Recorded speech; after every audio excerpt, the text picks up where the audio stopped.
복주머니.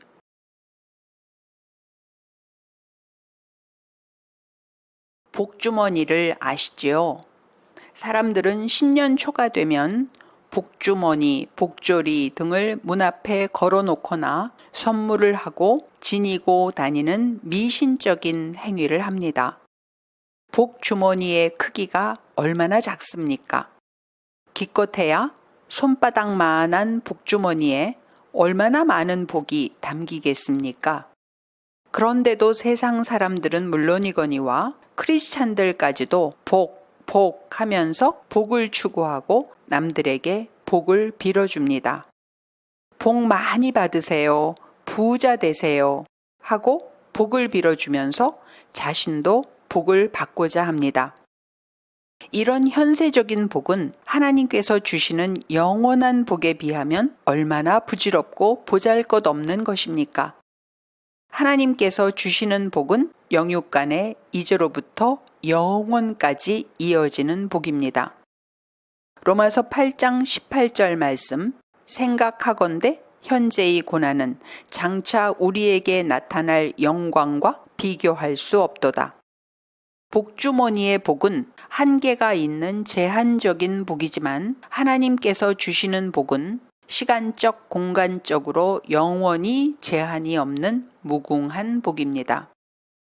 복주머니의 복은 집어넣고 잡아매는 복이지만 하나님께서 주시는 복은 하나님으로부터 받아서 베풀고 나누고 흩트고 섬기면서 퍼져나가는 복입니다.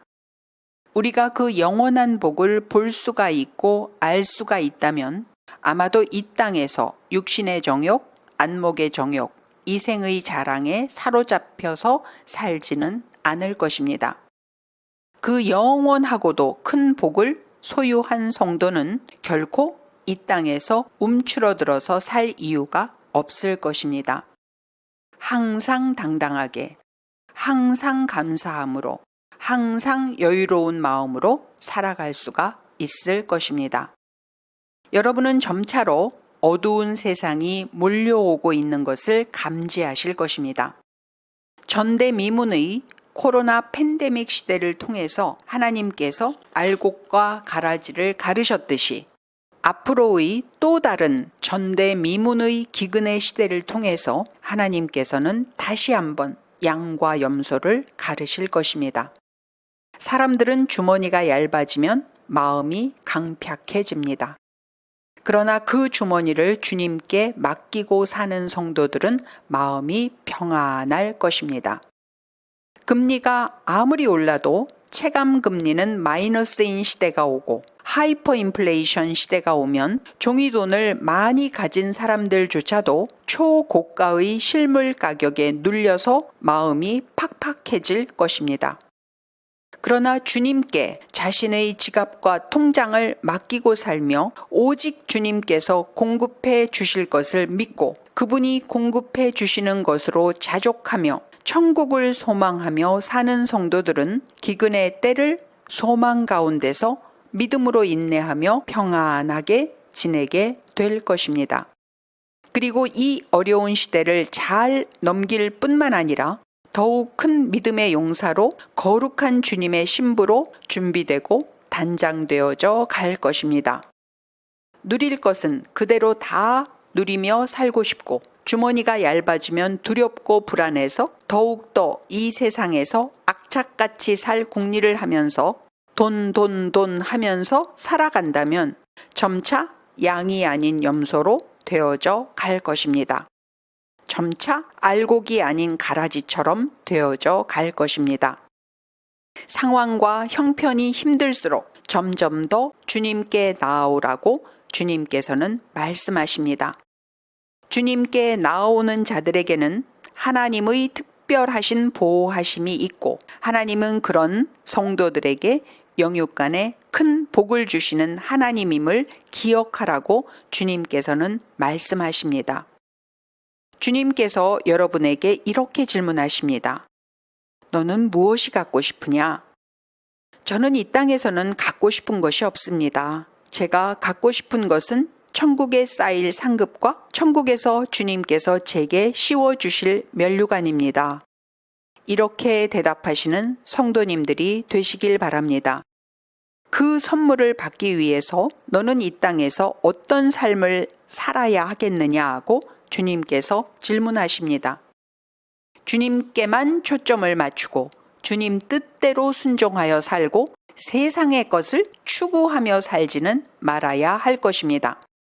카메라 촬영 기법 중에서 주인공만 선명하게 찍히고 주인공을 제외한 주변 배경을 뿌옇게 찍는 촬영 기법이 있습니다. 주님께서는 그렇게 찍는 방법을 내게 알려주고 싶은데 배우겠느냐 하고 질문하십니다. 주님만 선명하게 보이고 주님을 제외한 세상 모든 것들이 뿌옇게 보이는 촬영 방법을 주님께서는 여러분들에게 가르쳐 주고 싶어 하시는 것입니다. 주님 감사합니다. 제게 그 방법을 알려주세요. 여러분은 주님께 이렇게 대답하시기를 바랍니다. 주님께서는 주님의 신부들이 그 방법을 가르쳐 달라고 요청하면 그것을 알려주시길 원하십니다. 주님만을 선명하게 바라보고 살지 않으면 도저히 살기 힘든 세상이 올 것입니다. 사람들은 돈 하면서 돈을 추구하겠지만 돈을 아무리 벌고 모아도 그 돈으로 살 수 있는 집도, 차도, 먹고 입고 누릴 수 있는 것들도 점차 줄어드는 세상이 올 것입니다. 빈익빈 부익부라는 부의 양극화는 더욱더 심해질 것이고 그때에 초자연적인 부의 이동이 있을 것입니다. 왜냐하면 하나님께서 구원하실 백성들에게 복음이 전해지기 위해서 그리고 기근의 때에 가난한 자들을 먹이기 위해서는 재정이 필요하기 때문입니다. 그 일에 재정을 주님 뜻대로 사용할 주님의 청지기들에게 하나님께서는 재정을 초자연적으로 이동시켜 주실 것입니다.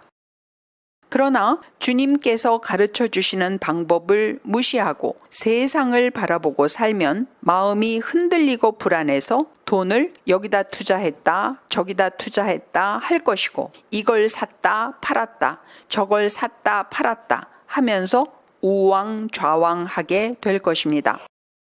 따라서 그렇게 불안한 마음으로 샀다, 팔았다 할 때마다 손실을 입게 될 것입니다. 소위 전문가라고 자처하는 사람들도 실수하는 때가 올 것입니다. 마귀의 역사가 있을 것이고 그것을 허용하고 통제하시면서 세상을 이끌어 가시는 하나님의 역사가 있을 것입니다.